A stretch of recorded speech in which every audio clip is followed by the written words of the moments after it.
ନମସ୍କାର। ଆଜିକାଲିର ଯୁବପିଢ଼ି କ'ଣ ସତରେ ଜଣେ ଜଣେ କକ୍ରୋଚ? ଏ ସମାଜରେ ଚାକିରି ନାହିଁ, ପେପର ଲିକ୍, ଦୁର୍ନୀତି, ଅସ୍ଥିମିତ।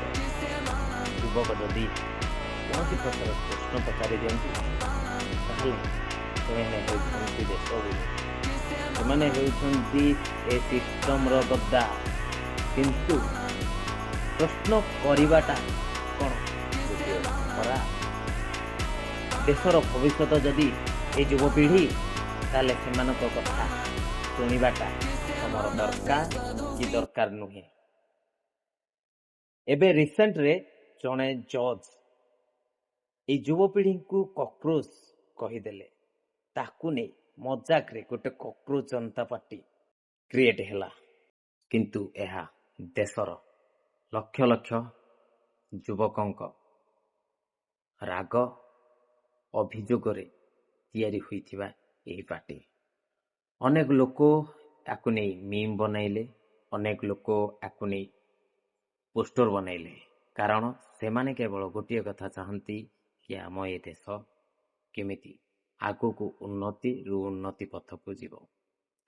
କୌଣସି ଯୁବପିଢ଼ି କଦାପି ରାସ୍ତାରେ ହିଂସା ଚାହାନ୍ତି ନାହିଁ। ସେମାନେ କେବଳ ଚାହାନ୍ତି ସତ୍ୟ କଥାକୁ କେମିତି ସମସ୍ତଙ୍କ ଆଗକୁ ଅଣାଯିବ। ସେମାନେ କେବଳ ଚାହାନ୍ତି ଆମର ଅଧିକାର ହେଉଛି ସତ୍ୟ କହିବା। ସରକାର ଯଦି ଏଇ ଯୁବପିଢ଼ିମାନଙ୍କ କଥା ନ ଶୁଣେ, ତାହେଲେ ଦେଶ କଦାପି ବି ଆଗକୁ ଯିବ ନାହିଁ।